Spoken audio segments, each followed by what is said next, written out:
اللہ اللہ اللہ۔ ما افاء اللہ علی رسولہ، جو بھی مال فے دلوایا اللہ نے اپنے پیارے پیغمبر کو، من اہل القریٰ، بستیوں والوں سے۔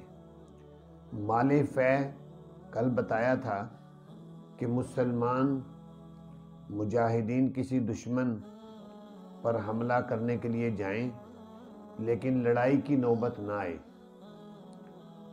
جنگ نہ ہو، لڑائی نہ ہو، اور ویسے ہی مال و دولت ساز و سامان ہاتھ لگے، اس کو مال فے کہتے ہیں۔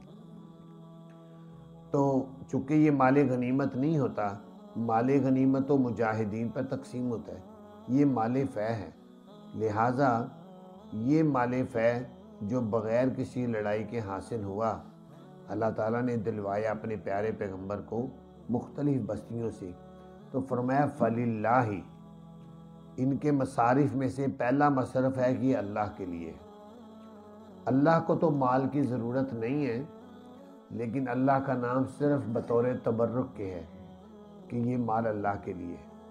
اس کے بعد فرمایا وَلِلرَّسُولِ، یہ مال فے یہ پیغمبر صلی اللہ علیہ وسلم کے لیے ہے کہ پیغمبر صلی اللہ علیہ وسلم اپنے اور اپنے گھر بار کی ضروریات پر اس کو خرچ کر سکتے ہیں۔ یہی وجہ تھی کہ آپ صلی اللہ علیہ وسلم اس مال فے کو اپنے گھریلو ضروریات پر خرچ کرتے تھے، اپنی بیویوں کی اخراجات کو پورا کرنے پر خرچ کرتے تھے، پھر بھی جو بچ جاتا وہ جو ہے غربا میں تقسیم کر دیتے، اور کچھ مجاہدین کی جہاد کی تیاری میں اس کو خرچ کر دیتے۔ اسی طرح فرمایا اس یہ مال فے ولی ذی القربہ، قریبی رشتہ داروں کے لیے ہے۔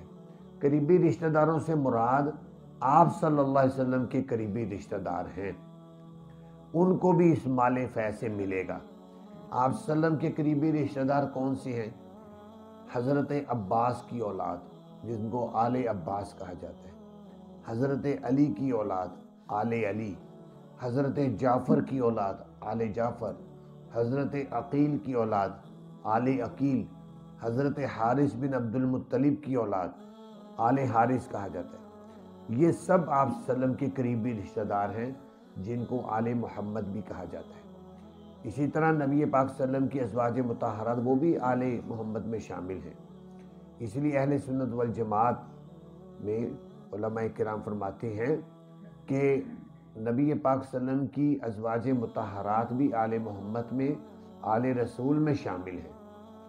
تو جس طرح آل نبی کے لیے زکوٰۃ لینے کی اجازت نہیں، وہ زکوٰۃ نہیں لے سکتے، یہ جو آل عباس، آل علی، آل جعفر، اسی طرح ازواج مطہرات کے لیے بھی زکوٰۃ لینا جائز نہیں تھا۔ تو چونکہ یہ زکوٰۃ تو لے نہیں سکتے تھے، تو اللہ تعالیٰ نے پھر ان کا تعاون مال فے سے کیا کہ مال فے کے ذریعے سے جو تعاون ہوتا تھا پھر ان سب آپ صلی اللہ علیہ وسلم کے قریبی رشتہ داروں کو دیا جاتا تھا۔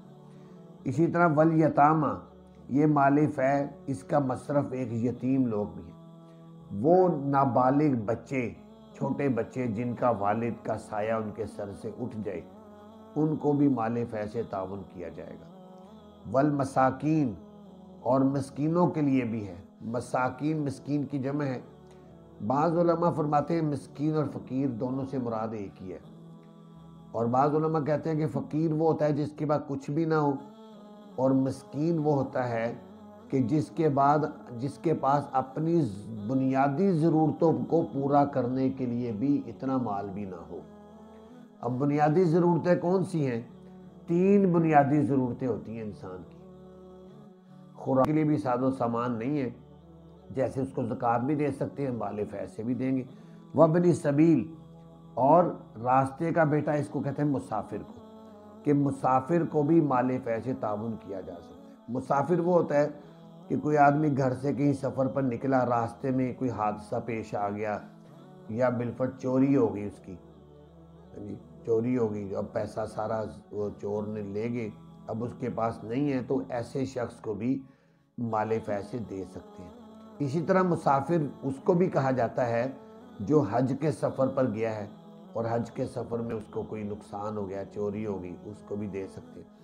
اسی طرح مسافر وہ بھی ہے جو اللہ کے راستے کا مسافر ہے، تبلیغ کے لیے گیا ہے، یا اسی طرح جو دین حاصل کرنے کے لیے اللہ کے راستے میں نکلا ہے وہ بھی مسافر ہے، تو اس کو بھی اس مال فے سے دیا جا سکتا ہے۔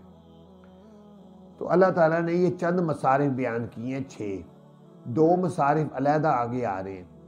اللہ تعالیٰ نے ان مصارف کو بیان کر کے کہا کہ میں یہ تمہیں اس لیے حکم دے رہا ہوں کہ یتیموں کو، مسکینوں کو، فقیروں کو اور مسافروں کو دو، کئی لا یکون دولتم بین الاغنیاء منکم، تاکہ نہ ہو وہ دولت گھومنے والی تمہارے مالداروں کے درمیان۔